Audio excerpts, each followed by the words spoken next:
بسم اللہ الرحمن الرحیم الحمد للہ رب العالمین والصلاة والسلام علی اشرف الانبیاء والمرسلین نبینا محمد وعلی آلہ وصحبہ اجمعین اما بعد اعوذ باللہ من الشیطان الرجیم انا ارسلناک شاہدا ومبشرا ونذیرا وداعیا الی اللہ باذنہ وسراجا منیرا۔ برادران اسلام، بزرگوں اسلامی بھائیوں، قرآن کریم کی جو آیت پڑھی گئی اس میں اللہ رب العالمین نے نبی کریم صلی اللہ علیہ وسلم کے چند اوصاف بیان فرمائے۔ اللہ تعالیٰ نے بیان فرمایا انا ارسلناک شاہدا، اے نبی ہم نے آپ کو شاہد بنا کر بھیجا ہے، و مبشرا اور بشارت دینے والا بنا کر بھیجا ہے، و نذیرا اور ڈرانے والا بنا کر بھیجا ہے، جہنم سے ڈرانے والا، وداعیا الی اللہ اور اللہ کی طرف بلانے والا بنا کر بھیجا ہے، وسراجا منیرا اور آپ کو سراج منیر بنایا ہے۔ اس آیت میں اللہ رب العالمین نے نبی کریم صلی اللہ علیہ وسلم کو داعی الی اللہ بنا کر کے بھیجا ہے، اور دوسری آیت میں بیان فرمایا وما ارسلناک الا رحمۃ للعالمین، ہم نے آپ کو سارے جہان کے لیے رحمت بنا کر بھیجا ہے۔ اللہ کے نبی صلی اللہ علیہ وسلم کو اللہ تعالیٰ نے داعی بھی بنا کر کے بھیجا اور ساری کائنات کے لیے رحمت بھی بنا کر کے بھیجا۔ وما ارسلناک الا کافۃ للناس بشیرا ونذیرا، ساری کائنات کے لیے آپ بشیر و نذیر بنا کر بھیجے گئے۔ اللہ کے نبی صلی اللہ علیہ وسلم کو اللہ تعالیٰ نے رسول بنایا اور آپ کو تبلیغ کا حکم دیا، یا ایھا الرسول بلغ ما انزل الیک من ربک وان لم تفعل فما بلغت رسالتہ واللہ یعصمک من الناس، اے رسول آپ کی طرف آپ کے رب کی جانب سے جو دین اتارا گیا ہے اس کو پہنچا دیجیے، وان لم تفعل اگر آپ نے ایسا نہیں کیا فما بلغت رسالتہ تو اس کی رسالت کے حق کو آپ نے ادا نہیں کیا، واللہ یعصمک من الناس اللہ آپ کو لوگوں سے بچائے گا۔ اس آیت میں اللہ کے نبی صلی اللہ علیہ وسلم کو دین کی تبلیغ کا حکم دیا۔ اللہ کے نبی صلی اللہ علیہ وسلم دین کی تبلیغ کرتے تھے، انفرادی طور پر، اجتماعی طور پر، یہاں تک کہ مسلمانوں کی تعداد دھیرے دھیرے بڑھنے لگی۔ اللہ رب العالمین نے دوسری آیت نازل کر دی فاصدع بما تؤمر واعرض عن المشرکین، آپ کو جو حکم دیا گیا ہے، آپ کے اوپر جو دین نازل کیا گیا ہے، آپ اسے کھلم کھلا بیان کیجیے اور مشرکوں سے اعراض کیجیے۔ آپ دعوت پہنچائیں گے، لوگ اسلام قبول کریں گے تو یہ لوگ آپ کے دشمن بنیں گے، آپ کو برا بھلا کہیں گے، آپ کو اعراض کرنا ہے، ان کی باتوں پر کان نہیں دھرنا ہے بلکہ اپنے کام پر فوکس رکھنا ہے۔ آپ کا کام اللہ کے دین کو پہنچانا ہے، اللہ کے دین کی تبلیغ کرنی ہے۔ اللہ کے نبی صلی اللہ علیہ وسلم پر جب یہ آیت نازل ہوئی فاصدع بما تؤمر واعرض عن المشرکین، اللہ کے نبی صلی اللہ علیہ وسلم صفا پہاڑی پر چڑھ گئے اور صبح کے وقت آپ نے آواز لگائی وا صباحا، ہائے صبح۔ اللہ کے نبی صلی اللہ علیہ وسلم کی آواز سن کر سب لوگ گھروں سے باہر نکل آئے، دیکھیں ماجرا کیا ہے۔ اللہ کے نبی صلی اللہ علیہ وسلم نے ان لوگوں سے بیان فرمایا اگر میں یہ کہوں اس صفا پہاڑی کے پیچھے بہت بڑا لشکر چھپا ہوا ہے، کیا تم میری بات مانو گے؟ سب نے بیک زبان ہو کر کہا ہم آپ کی بات مانیں گے۔ ما جربنا علیک الا صدقا، ہم نے آپ سے صرف سچ ہی سنا ہے، آپ سے کبھی جھوٹ نہیں سنا، اس لیے اگر آپ کہیں گے ہم مان لیں گے۔ اللہ کے نبی صلی اللہ علیہ وسلم نے ان کو اللہ کا پیغام پہنچایا اور فرمایا ایھا الناس قولوا لا الہ الا اللہ تفلحوا، اے لوگو لا الہ الا اللہ کہو کامیاب ہو جاؤ گے۔ لوگ سمجھ گئے اللہ کے نبی صلی اللہ علیہ وسلم کیا کہنا چاہتے ہیں۔ اس میں جو لا الہ الا اللہ، اللہ کے علاوہ کوئی حقیقی معبود نہیں ہے، جو لا ہے یہ لا کی تلوار معبودان باطلہ کے اوپر پڑنے والی، اسی لیے سب سمجھ گئے کہ ہم کو 360 بتوں کی پوجا چھوڑنی پڑے گی، اور ان کے علاوہ دیگر جو معبودان ہم نے بنا رکھے ان کو بھی چھوڑنا پڑے گا۔ تو کسی نے تو جواب نہیں دیا، لیکن ابو لہب نے کہا تبا لک یا محمد الہذا جمعتنا، اے محمد آپ کے ہاتھ خاک آلود ہوں، کیا آپ نے ہمیں اسی لیے جمع کیا تھا؟ اللہ رب العالمین نے اسی پر آیت نازل کی تھی، تبت یدا ابی لہب وتب ما اغنى عنه ماله وما كسب سيصلى نارا ذات لهب وامرأته حمالة الحطب في جيدها حبل من مسد۔ اللہ رب العالمین کو یہ بات بری لگی، کیونکہ ابو لہب نے رسول اللہ صلی اللہ علیہ وسلم کی جانب ایسے الفاظ استعمال کیے، اللہ کے نبی صلی اللہ علیہ وسلم کے تئیں ایسے الفاظ استعمال کیے، اللہ رب العالمین کو برا لگا۔ اللہ رب العالمین نے پوری سورت نازل فرمایا کہ ابو لہب اور اس کی بیوی دونوں جہنم کا ایندھن ہیں۔ اللہ کے نبی صلی اللہ علیہ وسلم کے ساتھ استہزاء کیا جائے، یا آپ کا مذاق اڑایا جائے، یا آپ کے طرف برے الفاظ استعمال کیے جائیں، اللہ رب العالمین اس کا جواب دیتا ہے، واللہ یعصمک من الناس، اللہ آپ کو لوگوں سے بچائے گا۔ اللہ کے نبی صلی اللہ علیہ وسلم تبلیغ کرتے رہے، لوگوں کی تعداد بڑھتی رہی، مشرکین کو خطرہ محسوس ہوا کہ یہ تعداد اسی طرح بڑھی تو ہماری چودراہٹ بھی ختم ہو جائے گی اور بتوں کی پوجا بھی چھوڑنی پڑے گی۔ تو انہوں نے اللہ کے نبی صلی اللہ علیہ وسلم کو ستانا شروع کیا، آپ کے راستوں میں کانٹے بچھائے گئے، آپ کو قتل کرنے کی سازش کی گئی، دارالندوا میں بیٹھ کر کے کتا بنایا گیا، آپ کو کس انداز سے قتل کرنا ہے۔ آپ کے اوپر جو ایمان لانے والے لوگ تھے ان کو بھی ستایا گیا، مارا گیا، پیٹا گیا، ان کو بھی قتل کر دیا گیا، بہت سارے لوگوں کو قتل کیا ان لوگوں نے، یہاں تک کہ ان کا جینا دوبھر ہو گیا۔ اللہ کے نبی صلی اللہ علیہ وسلم نے اجازت دی حبشہ کی جانب ہجرت کر جائیں۔ شیخ ابی طالب میں اللہ کے نبی صلی اللہ علیہ وسلم اور مسلمانوں کو محصور کر دیا گیا، سوشل بائیکاٹ کیا گیا۔ اس انداز سے نبی کریم صلی اللہ علیہ وسلم نے دین کی تبلیغ کی، اور اللہ رب العالمین نے اس وقت آپ کو اجازت دی جب آپ کا جینا، مسلمانوں کا جینا، صحابہ کا جینا مکہ میں دوبھر ہو گیا، اللہ تعالیٰ نے اجازت دی اب مدینہ کی طرف ہجرت کر جائیں۔ 13 سال نبی کریم صلی اللہ علیہ وسلم نے مکہ میں زندگی گزاری، پریشانیوں والی زندگی گزاری، مشکلات سے بھری زندگی گزاری، لیکن اللہ کے دین کی تبلیغ کرتے رہے، دین کی تبلیغ کرتے رہے۔ نبی کریم صلی اللہ علیہ وسلم مدینہ آ گئے، مدینہ میں بھی آپ کو چین سے نہیں دیا گیا۔ جنگ بدر ہوئی، اس کے بعد جنگ احد ہوئی ہے، اس کے بعد سن 5 ہجری میں جنگ خندق ہوئی، 10,000 کا لشکر لے کر آ گئے۔ سن 6 ہجری میں اللہ کے نبی صلی اللہ علیہ وسلم نے ان سے معاہدہ کر لیا، جنگ بندی کا سیز فائر ہو گیا۔ اللہ کے نبی صلی اللہ علیہ وسلم نے اس سے فائدہ اٹھاتے ہوئے اپنے مبلغین بھیجے مختلف قبائل میں۔ اللہ کے نبی صلی اللہ علیہ وسلم نے مختلف خطوط بھیجے مختلف بادشاہوں کی طرف، اور ان سب کو مخاطب کیا، اسلم تسلم، اسلام قبول کر لو، صحیح سالم رہو گے۔ اللہ کے نبی صلی اللہ علیہ وسلم کی اتنی زندگی، 13 سال مکہ کے اندر اور 6 سال مدینہ کی زندگی دیکھ لیں، تکلیفوں سے بھری ہوئی زندگی اللہ کے نبی صلی اللہ علیہ وسلم دیگر صحابہ نے کس انداز سے گزاری ہے۔ یہ اللہ کے نبی صلی اللہ علیہ وسلم کے ساتھ ان لوگوں کا رویہ ہے۔ اب اللہ کے نبی صلی اللہ علیہ وسلم کا رویہ ان لوگوں کے ساتھ کیسا رہا، 2-3 مثالوں کے ذریعے سے میں واضح کرتا ہوں۔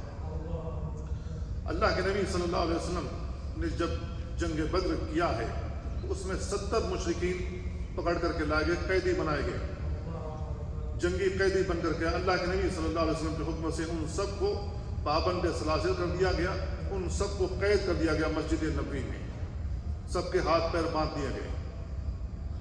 اللہ کے نبی صلی اللہ علیہ وسلم رات میں جب اپنے سونے کے لیے اپنے گھر میں گئے تو بہت سارے قیدیوں میں سے جو تھکے ہوئے تھے، جن کے ہاتھوں میں رسی ذرا سختی سے باندھی گئی تھی، ان میں عباس رضی اللہ تعالیٰ عنہ بھی تھے جو نبی کریم صلی اللہ علیہ وسلم کے چچا ہیں۔ عباس رضی اللہ تعالیٰ عنہ کے کرانے کی آواز نبی کریم صلی اللہ علیہ وسلم کے کان میں پڑی تو اللہ کے نبی صلی اللہ علیہ وسلم کی نیند اچاٹ ہو گئی۔ اللہ کے نبی صلی اللہ علیہ وسلم بے قرار ہو گئے، نیند سے بے قرار ہو گئے، آپ کو نیند نہیں لگی، آپ باہر آ گئے، گھومتے رہے اپنے گھر کے اندر۔ تو جو قیدی مسجد نبوی میں قید کیے گئے تھے ان کی پہرے داری کے لیے مقرر کیا گیا تھا ایک آدمی کو، تاکہ ان کے ساتھ کوئی تکلیف نہ ہو اور ان میں سے کوئی بھاگ نہ جائے۔ تو انہوں نے دیکھا اللہ کے نبی صلی اللہ علیہ وسلم اپنے گھر کے اندر گھوم رہے ہیں، آپ بے چین ہیں، آپ سو نہیں سکے۔ پوچھا کیا معاملہ؟ اللہ کے نبی صلی اللہ علیہ وسلم نے بیان فرمایا کہ چچا کے کرانے کی آواز میرے کان میں پہنچی تو میرا دل بے قرار ہو گیا، میری نیند اچاٹ ہو گئی۔ پہرے دار نے کہا کہ ان کے رسے کو ذرا ڈھیل کر دیا جائے، ان کے رسے کو ڈھیل کر دیا جائے، جو ان کو سختی کے ساتھ باندھا گیا ڈھیل کر دیا جائے۔ اللہ کے نبی صلی اللہ علیہ وسلم جب یہ سنا کہ عباس کے رسے کو ڈھیل کر دیا، آپ نے بیان فرمایا کہ تمام قیدیوں کے رسے ڈھیل کر دیے جائیں، تمام قیدیوں کے رسیوں کو ڈھیل کر دیا گیا۔ اس سے آپ اندازہ لگائیں نبی کریم صلی اللہ علیہ وسلم کا اسوہ مشرکین کے ساتھ، کفار کے ساتھ کیسا رہا ہے۔ اللہ کے نبی صلی اللہ علیہ وسلم کے پاس ثمامہ بن اسال رضی اللہ تعالیٰ عنہ، یمامہ کے رہنے والے سردار یہاں کے، پکڑ کر کے لائے گئے، مسجد نبوی کے ستون سے ان کو باندھ دیا گیا۔ اللہ کے نبی صلی اللہ علیہ وسلم 3 دن تک ان کی خیریت دریافت کرتے رہے۔ ما بالک یا ثمامہ، ثمامہ آپ کا کیا حال ہے؟ ثمامہ رضی اللہ تعالیٰ عنہ ابھی مسلمان نہیں ہوئے تھے۔ انہوں نے جواب دیا ان تقتل تقتل ذات من وان تنعم تنعم علی منعم، اگر تم مجھے قتل کر دو گے تو میرے خون کا بدلہ لیا جائے گا، اور اگر میرے اوپر انعام کرو گے، مجھے چھوڑ دو گے، تو اس احسان کا بدلہ بھی احسان کے ساتھ دیا جائے گا، کیونکہ وہ بھی سردار تھے اپنے قبیلے کے۔ اللہ کے نبی صلی اللہ علیہ وسلم نے 3 دن ان کی خیریت دریافت کی، تینوں دن یہی جواب ملا۔ تیسرے دن اللہ کے نبی صلی اللہ علیہ وسلم نے کہا ان کو چھوڑ دو۔ اللہ کے نبی صلی اللہ علیہ وسلم کے حکم سے ان کو چھوڑ دیا گیا۔ اپنے قبیلے کے سردار تھے، ان کے اندر بھی اکڑ موجود تھی، اکڑی ہوئی گردن موجود تھی، سینہ تنا ہوا، کوئی عام انسان نہیں تھے۔ وہ جب ان کو چھوڑ دیا گیا، وہ گویا کہ اپنے گھر کی طرف جا رہے تھے، لیکن دل ان کا مدینے کی طرف کھینچا چلا رہا تھا، یہاں تک کہ وہ راستے سے واپس آئے، اللہ کے نبی صلی اللہ علیہ وسلم کے ہاتھ پر بیعت کی اور کلمہ شہادت اپنی زبان سے ادا کی، مسلمان ہو گئے۔ اللہ کے نبی صلی اللہ علیہ وسلم ان کو 3 روز تک ان کی خیریت دریافت کر رہے، کیا حال ہے۔ اللہ کے نبی صلی اللہ علیہ وسلم نے سن 6 ہجری میں مشرکین کے ساتھ معاہدہ کیا۔ کس انداز سے معاہدہ کیا وہ سب بنود موجود ہیں کہ مسلمان ہجرت کر کے اگر مدینہ آتے ہیں ان لوگوں کو واپس کیا جائے گا، اور اگر کوئی مسلمان مرتد ہو کر مکہ جاتا ہے تو ان کو واپس نہیں کیا جائے گا۔ اس سال مسلمان عمرہ کرنے کے لیے مکہ آئیں گے تو وہ صرف اپنی تلوار کے ساتھ آئیں گے، ڈھال وغیرہ کچھ جنگی سامان نہیں لائیں گے، اور ان کی تلوار میان میں ہوگی، عمرہ کریں گے، یہاں سے نکل جائیں گے۔ بہت سارے بنود ہیں۔ سیز فائر ہو گیا۔ اللہ کے نبی صلی اللہ علیہ وسلم نے سن 6 ہجری میں معاہدہ کیا۔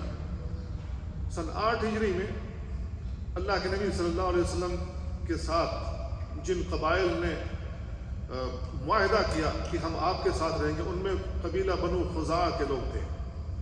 قبیلہ بنو خزاعہ کے لوگوں نے رسول اللہ صلی اللہ علیہ وسلم کے ساتھ یہ معاہدہ کیا، اللہ کے نبی صلی اللہ علیہ وسلم کے ساتھ ہو گئے، اور دیگر قبائل مشرکین مکہ کے ساتھ انہوں نے بیعت کر لی اور کہا کہ ہم آپ کے ساتھ رہیں گے۔ یہ کھلی چھوٹ تھی، معاہدے میں یہ لکھا ہوا تھا کہ جو بھی قبائل ہمارے ساتھ معاہدہ کرنا چاہیں ہمارے ساتھ کر لیں، جو ان کے ساتھ کرنا چاہتے ہیں ان کے ساتھ کر لیں۔ اب ان میں سے کسی کے ساتھ کسی بھی قسم کا اگر انہیں قتل ہوتا ہے، ان کو قید کیا جاتا ہے یا انہیں تکلیف پہنچائی جاتی ہے، تو یہ سمجھا جائے گا کہ مسلمانوں کے اوپر، تمام مسلمانوں کے اوپر تکلیف پہنچائی گئی، تمام مسلمانوں کو قتل کیا گیا۔ اگر ان میں سے کسی کو کس کے ساتھ ایسا معاملہ ہوتا ہے تو سمجھا جائے گا مشرکین مکہ کے ساتھ ایسا معاملہ کیا گیا۔ تو یہ معاہدہ اللہ کے نبی صلی اللہ علیہ وسلم نے مشرکین کے ساتھ کیا. تو قبیلہ بنو خزاعہ کے ایک آدمی کو پانی کے مسئلے میں مشرکین مکہ نے قتل کر دیا. مشرکین مکہ نے وہاں مکہ کے اندر، مکہ سے قریب قتل کر دیا. اب یہ جو معاہدہ کیا تھا سیز فائر کا، یہ ٹوٹ گیا، کیونکہ بدعہدی انہوں نے کی، رسول اللہ صلی اللہ علیہ وسلم نے بدعہدی نہیں کی. تو اللہ کے نبی صلی اللہ علیہ وسلم کے پاس ابو سفیان آئے، کہا کہ یہ غلطی وہاں تو ہو گئی ہے، لیکن ہم چاہتے ہیں کہ آپ سیز فائر کی مدت اور بڑھا دیں، جنگ بندی کا جو معاہدہ اس میں اور توسیع کر دیں. ابو سفیان رضی اللہ تعالیٰ عنہ جو اس وقت مسلمان نہیں ہوئے تھے، ان کے کمانڈر ان چیف تھے، وہ اللہ کے نبی صلی اللہ علیہ وسلم کے پاس مدینہ میں آئے. مدینہ میں اللہ کے نبی صلی اللہ علیہ وسلم کے گھر میں داخل ہوئے. ان کی بیٹی ام حبیبہ رسول اللہ صلی اللہ علیہ وسلم کی بیوی تھی، ان کے گھر میں تشریف لائے. باپ بیٹے کے گھر میں آ سکتا ہے. گھر میں بستر بچھا ہوا تھا، بیٹی نے وہ بستر لپیٹ لیا. باپ نے کہا، ابو سفیان نے کہا کہ بیٹی یہ بستر میرے لائق نہیں ہے یا میں اس بستر کے لائق نہیں ہوں؟ تو بیٹی نے، رسول اللہ صلی اللہ علیہ وسلم کی بیوی نے جواب دیا، یہ بستر رسول اللہ صلی اللہ علیہ وسلم کا ہے، اس پر جبریل بھی آتے ہیں، آپ اس لائق نہیں ہیں کہ آپ کے لیے یہ بستر بچھایا جائے. تو باپ نے کہا کہ بیٹی میں نے ایسی تربیت تو نہیں کی تھی، میرے بعد تم تبدیل ہو چکی ہو. رسول اللہ صلی اللہ علیہ وسلم موجود تھے، اللہ کے نبی صلی اللہ علیہ وسلم سے اجازت مانگ رہے تھے سیز فائر کی مدت بڑھا دی جائے، اس معاہدے میں توسیع کر دیا جائے. اللہ کے نبی صلی اللہ علیہ وسلم صرف اتنا کہتے رہے، تم نے غداری کی ہے، اس معاہدے کو تم لوگوں نے توڑا ہے. یہاں سے مایوس ہو کر ابو بکر صدیق رضی اللہ عنہ کے پاس چلے گئے. ان سے بھی یہی مطالبہ کیا کہ توسیع کسی طرح ہو جائے. ان سے بھی کام نہیں بنا. عمر رضی اللہ عنہ کے پاس گئے، انہوں نے ذرا سخت کلامی کی. عمر رضی اللہ عنہ کے پاس مایوس ہو کر پھر علی رضی اللہ عنہ کے پاس چلے گئے. ان سے بھی یہی کہتے رہے کہ مدت بڑھا دی جائے، کسی بھی طریقے سے آپ سفارش کر دیں. علی رضی اللہ تعالیٰ عنہ سے بھی یہ کام نہیں بنا. اللہ کے نبی صلی اللہ علیہ وسلم کی بیٹی فاطمہ کو سے مخاطب ہوئے اور کہا کہ بیٹی آپ کچھ کریں، والد سے آپ سفارش کر دیں.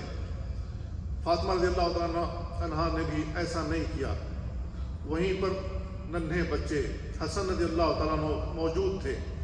کہا کہ اس بچے کا واسطہ دے کر کہتا ہوں کہ کم سے کم یہ جو بچہ کھیل رہا ہے اس کا واسطہ دے کر کہتا ہوں کہ اس معاہدے میں توسیع کر دی جائے. یہ بچہ جب بڑا ہوگا تو سارا عرب اس کو سردار بنا لے گا، کیونکہ اس کی وجہ سے، اس بچے کی وجہ سے پورے مکہ والے محفوظ رہے. وہ جنگ بندی سے بچ جائیں گے، وہ جنگ سے بچ جائیں گے، ان کو قتل نہیں کیا جائے گا، جنگ بندی ہو جائے گی. لیکن وہاں بھی کام نہیں چلا.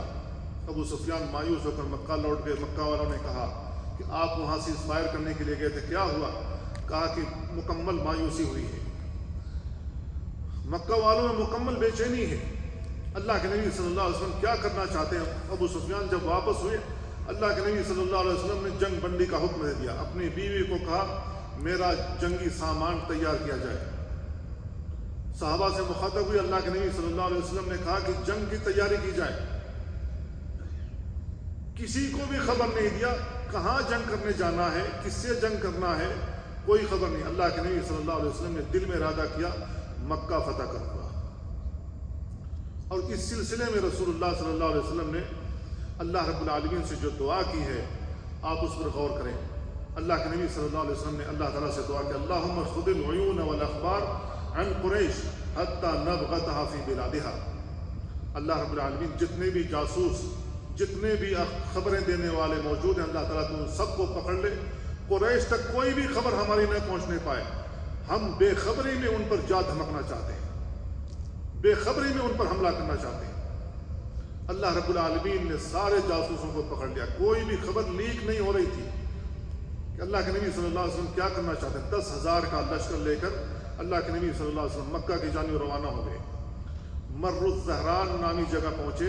اللہ کے نبی صلی اللہ علیہ وسلم نے وہاں پڑاؤ کیا، خیمے لگائے گئے، سب آرام کرنے کے لیے اتر گئے.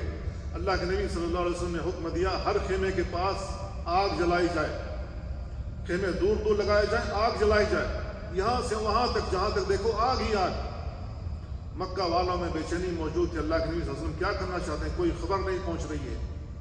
تو ایسی صورت میں عباس رضی اللہ عنہ پتہ لگانے کے لیے عموماً آتے جاتے تھے، وہ دیکھتے تھے، لوگوں سے پوچھتے تھے کہاں سے آ رہے ہو، کدھر سے آ رہے ہو، اہل مدینہ کی کیا خبر ہے، کوئی نہیں بتاتا تھا کیا خبر ہے اہل مدینہ کی، نبی صلی اللہ علیہ وسلم کیا کرنا چاہتے ہیں۔ عباس رضی اللہ تعالیٰ عنہ اپنے گھوڑے پر سوار ہو کر کے دور تک نکل گئے۔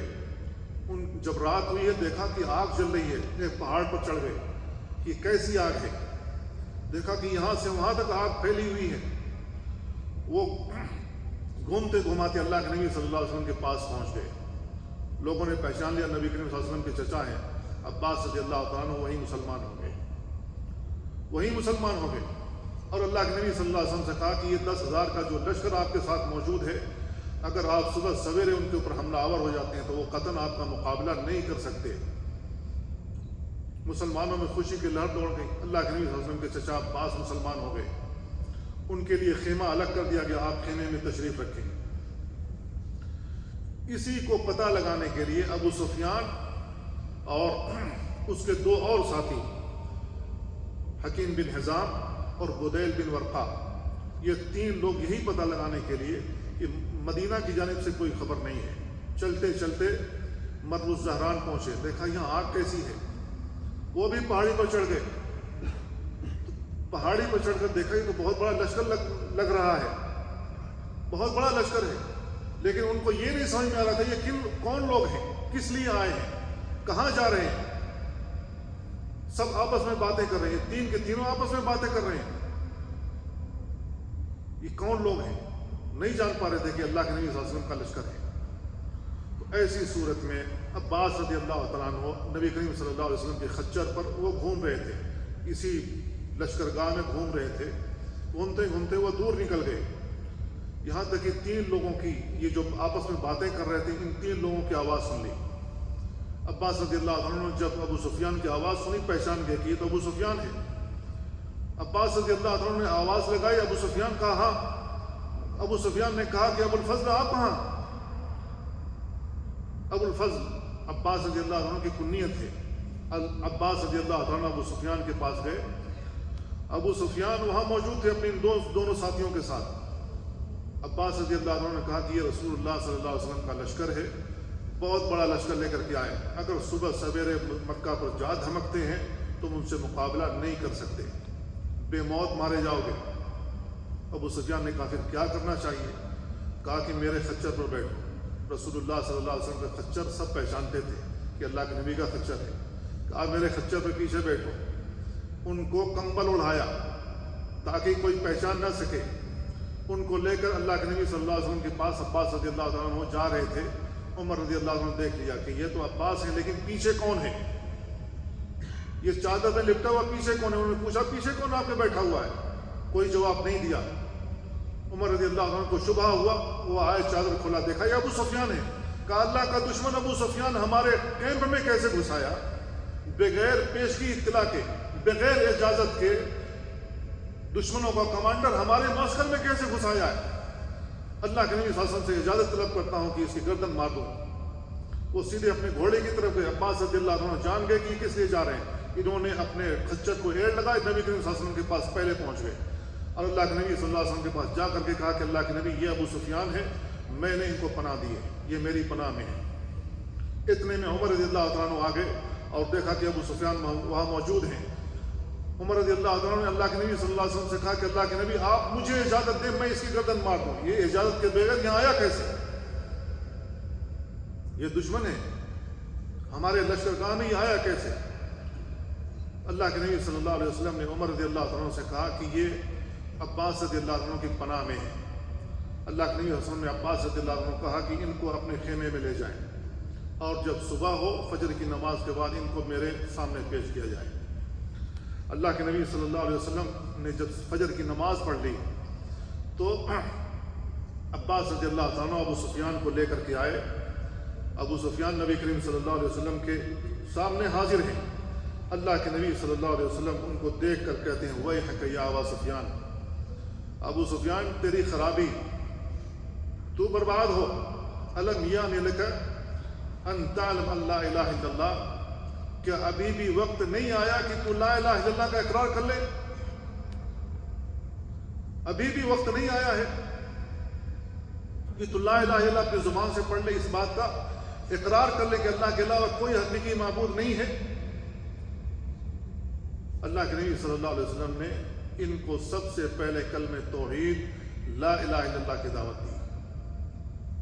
تو یہ مسلمانوں کا طریقہ کار ہونا چاہیے، جب دشمنوں سے ملاقات ہو، کفار سے ملاقات ہو، سب سے پہلے انہیں کلمہ پڑھواؤ، انہیں کلمے کی دعوت دو۔ تو ابو سفیان رضی اللہ تعالیٰ عنہ جو اس وقت مسلمان نہیں ہوئے تھے، انہوں نے کہا کہ واللہ، قسم کھا کر کہا، بے ابی انت و امی، میرے ماں باپ آپ پر قربان، ما احلمک، آپ کتنے حلیم اور بردبار انسان ہیں، وہ اکرمک، آپ کتنے کریم انسان ہیں، وہ اوصلک، آپ کتنا رشتہ جوڑنے والے انسان ہیں، قرابت داری جوڑنے والے کتنے بہترین انسان ہیں۔ اللہ کے نبی صلی اللہ علیہ وسلم سے انہوں نے کہا، اللہ کی قسم کھا کر کہتا ہوں مجھے یقین ہو گیا ہے کہ اللہ کے علاوہ کوئی حقیقی معبود نہیں ہے۔ اللہ کی قسم کھا کر کہتے ہیں ابو سفیان کہ اب مجھے یقین ہو گیا ہے اللہ کے علاوہ کوئی حقیقی معبود نہیں ہے۔ انہیں کیسے یقین ہوا؟ وہ مکہ کے اندر 360 خداؤں کی عبادت کرتے تھے۔ یہ دشمنوں پر فتح یاب دلانے والا ہے، یہ بیماری سے نجات دلانے والا ہے، یہ پانی برسانے والا ہے، یہ فلاں کرنے والا، یہ فلاں کرنے والا۔ یہ 360 خداؤں کی عبادت کر کر کے تھک گئے۔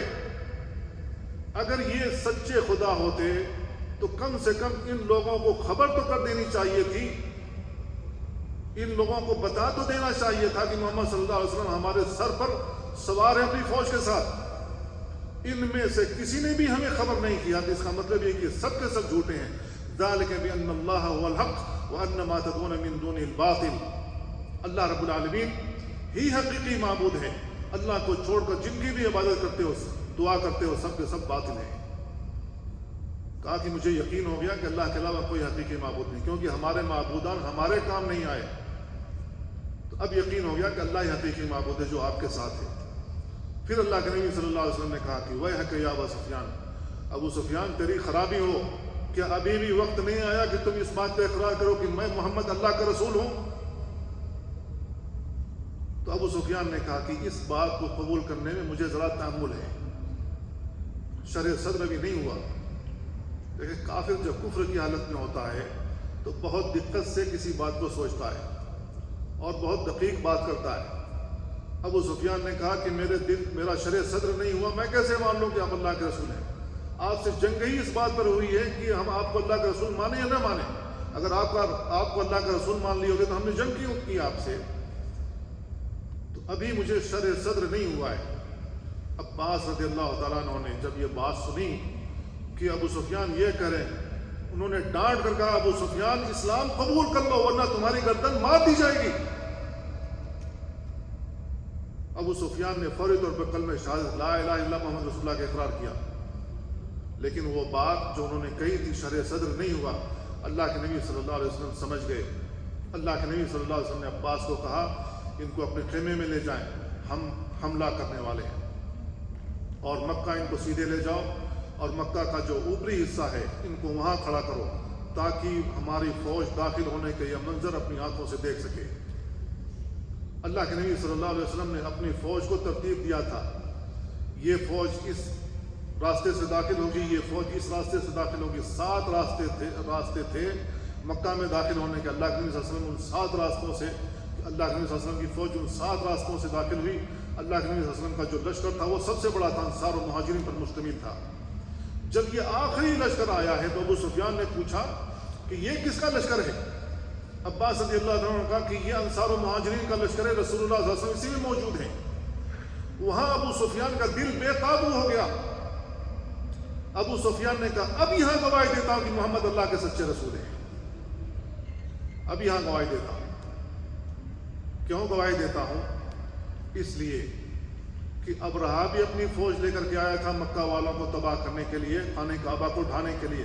اللہ رب العالمین نے فجعلہم کعصف مأکول، ان سب کو کھائے ہوئے بھس کی طرح کر دیا، پوری فوج تہس نہس کر دی اللہ رب العالمین نے۔ محمد صلی اللہ علیہ وسلم بھی اپنی فوج لے کر مکہ میں داخل ہوئے، اللہ رب العالمین کا کوئی عذاب آپ کے اوپر نازل نہیں ہوا۔ اس کا مطلب یہ ہے کہ محمد اللہ کے سچے رسول ہیں، اگر سچے نہ ہوتے اللہ رب العالمین کا عذاب ان پر بھی اسی طرح اترتا جس طریقے سے ابراہ پر اترا تھا۔ میرے بھائیو، اللہ کے نبی صلی اللہ علیہ وسلم کے تئیں ان کا دل گواہی دیتا ہے کہ اللہ کے نبی صلی اللہ علیہ وسلم سچے رسول ہیں، سچے پیغمبر ہیں، اور وہاں پر کلمہ توحید لا الہ الا اللہ کا اقرار بآواز بلند کرتے ہیں۔ اللہ کے نبی صلی اللہ علیہ وسلم جب مکہ میں داخل ہوئے، اللہ کے نبی صلی اللہ علیہ وسلم کا عام اعلان یہ ہوا، لا تثریب علیکم اليوم انتم الطلقاء، آج تم سے کوئی سرزنش نہیں کی جائے گی، تم سب کے سب آزاد ہو۔ من دخل دار ابی سفیان فهو آمن، جو ابو سفیان کے گھر میں داخل ہو جائے وہ بھی مامون ہے۔ ومن دخل المسجد فهو آمن، جو مسجد حرام میں داخل ہو جائے وہ بھی مامون ہے، جو اپنے گھر کے دروازے بند کر لے وہ بھی مامون ہے۔ ایک صحابی نے کہہ دیا تھا کہ آج تو پچھلا بدلہ لیا جائے گا۔ اللہ کے نبی صلی اللہ علیہ وسلم نے بیان فرمایا کہ الیوم یوم المرحمہ، آج تو رحم کرنے کا دن ہے، جبکہ ان صحابی نے کہا تھا الیوم یوم الملحمہ، آج تو قتل کا دن ہے، پورا حساب کتاب لیں گے جو انہوں نے ہمارے ساتھ کیا ہے۔ اللہ کے نبی صلی اللہ علیہ وسلم نے کہا نہیں، قتل کا دن ہے، آج رحم کرنے کا دن ہے۔ نتیجہ کیا نکلا؟ اللہ کے نبی صلی اللہ علیہ وسلم کے اس عام فرمان کا نتیجہ یہ نکلا، یدخلون فی دین اللہ افواجا، اللہ کے دین میں فوج در فوج داخل ہوئے۔ کیوں فوج در فوج داخل ہوئے؟ اس لیے کہ اللہ کا عذاب کوئی نہیں اترا، اللہ کا عذاب کوئی نہیں اترا۔ ایک جانب دیکھیں ان کفار کا رویہ مسلمانوں کے ساتھ، صحابہ کے ساتھ، رسول کے ساتھ کیسا ہوتا ہے، اور مسلمانوں کا رویہ، نبی کریم صلی اللہ علیہ وسلم کا رویہ ان کافروں کے ساتھ کیسا ہوتا ہے۔ اسی کی ہمیں تربیت دی گئی، اسی کو جاننے کی ضرورت ہے، اسی کو پہچاننے کی ضرورت ہے، اسی کی تبلیغ کی ضرورت ہے۔ جو انسان، جو مسلمان اپنی زبان سے بول سکتا وہ بولے، جو مسلمان لکھ سکتا ہو اپنی قلم سے اپنے قلم کا استعمال کرے، جو مسلمان واسطہ بن سکتا ہو واسطہ بن کر لوگوں تک پہنچائے، جو آدمی ٹی وی پر آ کر نبی کریم صلی اللہ علیہ وسلم کے مناقب بیان کر سکتا ہے اسے بیان کرنا چاہیے۔ ایک ایک کفار تک رسول اللہ صلی اللہ علیہ وسلم کی سیرت پہنچاؤ، یہ ہماری ذمہ داری ہے۔ ہم نے اللہ کے نبی صلی اللہ علیہ وسلم کے بارے میں نہیں بتایا، ان کو نہیں معلوم ہے، اس لیے وہ ایسے نازیبہ الفاظ استعمال کرتے ہیں نبی کریم صلی اللہ علیہ وسلم کے تئیں جس کو ہم برداشت نہیں کر سکتے۔ قصور ہمارا بھی ہے کیونکہ ہم نے ان تک رسول اللہ صلی اللہ علیہ وسلم کی بات نہیں پہنچائی، اللہ کے نبی صلی اللہ علیہ وسلم کے بارے میں انہیں نہیں پتہ ہے، اس لیے وہ ایسے الفاظ استعمال کرتے ہیں۔ تو میرے بھائیو، ہماری ذمہ داری ہے ہم سیرت خود بھی پڑھیں اور اپنے بچوں کو پڑھائیں، سیرت کے رنگ میں ہم خود ڈھل جائیں تاکہ پتہ تو لگ سکے کہ یہ مسلمان ہے، یہ کافر ہے۔ ہمارے رویوں میں تبدیلی آنی چاہیے۔ اگر ہم ایسا کرنے میں کامیاب ہوتے ہیں تو یدخلون فی دین اللہ افواجا، اللہ کے دین میں لوگ فوج در فوج داخل ہوں گے۔ یہ مناظر ہم اپنی آنکھوں سے بھی دیکھ سکیں گے۔ اللہ تعالیٰ سے دعا اللہ ہمیں ان باتوں کو سمجھنے اور ان پر عمل کرنے کی توفیق عطا فرمائے۔ وصلی اللہ وسلم علی نبینا محمد وعلی آلہ وصحبہ اجمعین۔ السلام علیکم۔